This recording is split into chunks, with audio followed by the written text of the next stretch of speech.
de 1821, ¿no? Entonces, vamos a empezar a trabajar. Vamos a hablar del llamado periodo formativo. ¿Sale? Este periodo formativo hace referencia precisamente a una etapa de México de 1821 a 1855. Este periodo de 1821 a 1855, nosotros lo vamos a tener precisamente como pues el inicio de la vida independiente mexicana, ¿no? Como ya lo mencionamos, comenzamos con una crisis política.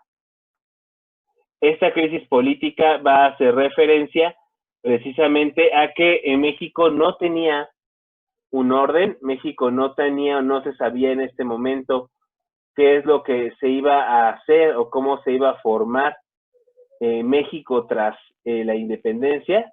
Entonces, precisamente, empezaron a haber distintos proyectos de nación.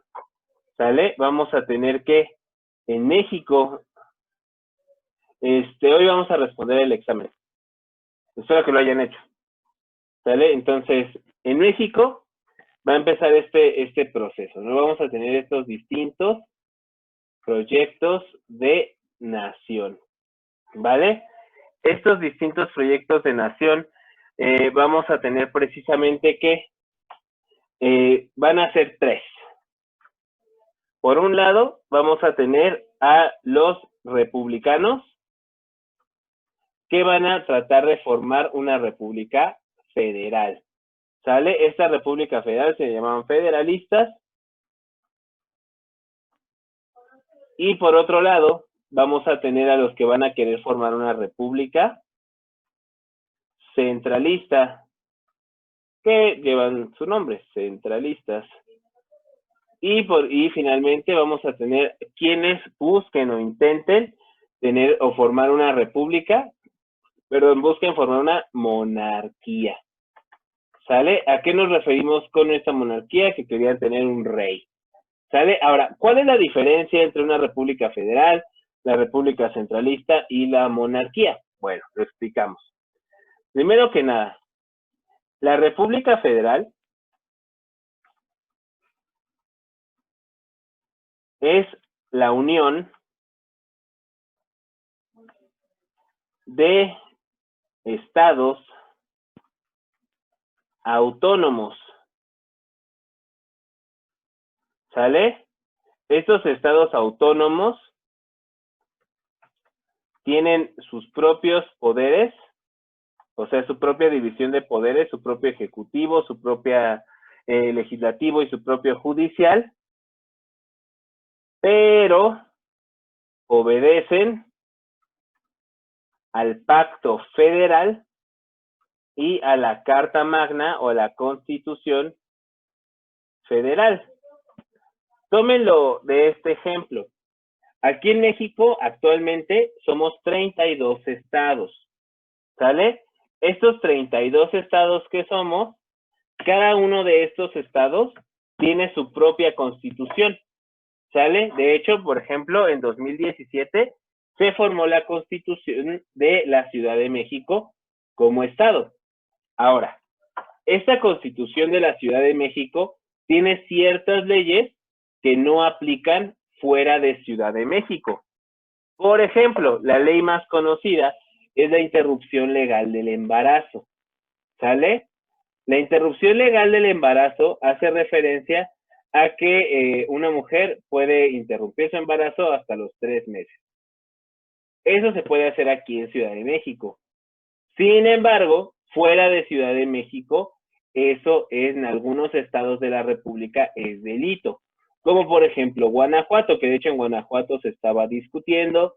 En Guanajuato, en Nuevo León, en muchos lados, esto es totalmente un delito. ¿Sale? Entonces, a eso se refiere. Cada estado es autónomo. Cada estado tiene sus propias leyes, sus propios poderes, pero tienen que obedecer al pacto federal y a la Constitución Federal. Otro ejemplo. Cuando hablamos de la Constitución Federal nos referimos a la Constitución, a la Carta Magna, de 1917, que es la que se obedece en todo México.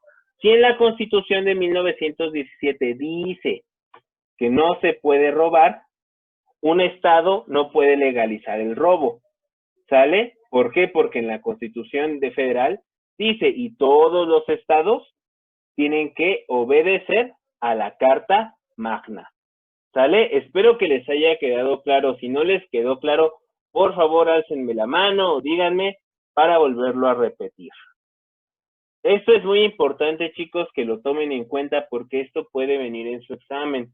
La diferencia entre federalismo y centralismo, ¿sale? Por otro lado, tenemos una república centralista, ¿sale? Cuando hablamos de la república centralista, hacemos referencia precisamente a que en vez de que exista la unión de estados autónomos, todo el poder, o más bien todos los poderes, porque al ser república los poderes tienen división, todos los poderes se concentran en un solo lugar, ¿sale? Que viene a ser como la capital del estado o algo así. Ahora, de ahí se toman todas las decisiones para el territorio, ¿sale? Y en vez de existir estados autónomos, se tienen departamentos, ¿sale? Entonces, ¿a qué nos referimos con esto? Que en vez precisamente de que exista un estado donde se establezca como tal este sistema, donde digamos, no, pues es que yo como Ciudad de México voy a hacer mis propias leyes y voy a establecer mis propias cosas. No, en el centro se toman todas las decisiones para todos estos departamentos, ¿sale? Entonces, ¿a qué nos referimos? Si en el centro se dice que es delito utilizar zapatos rojos los martes, entonces toda la República Centralista, sin excepción, podrá decir que es delito utilizar zapatos los martes. Y los martes, si usas zapatos, te meten a la cárcel. Entonces, espero que se haya entendido la diferencia entre una república federal y una república centralista. La república federal es la unión de estados autónomos, cada estado tiene su propio poder y obedecen a un pacto federal, mientras que en la república centralista todos los poderes se concentran en un solo lugar y de ahí se toman las decisiones. Y en vez de existir estos estados autónomos, existen departamentos. Actualmente México es una república federal. Países que son repúblicas centralistas, por ejemplo, tenemos a Perú o tenemos a Guatemala, que en vez de estados, ustedes pueden ver que son departamentos, ¿sale? Y por otro lado, y finalmente, vamos a tener la creación de la monarquía. ¿Qué es la monarquía? Ustedes ya se lo saben, es que el poder lo tiene una sola persona. Sin embargo, aquí en México, más que una monarquía absoluta, se proponía la creación de una monarquía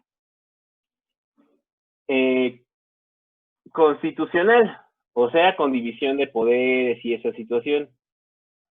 Esa era la cuestión que se proponía aquí en México. Estas eran las tres ideas. Obviamente, hubo muchos detractores. Cuando dijeron, no, pues es que vamos a hacer la Constitución una república federal. Dijeron, no, ¿cómo crees?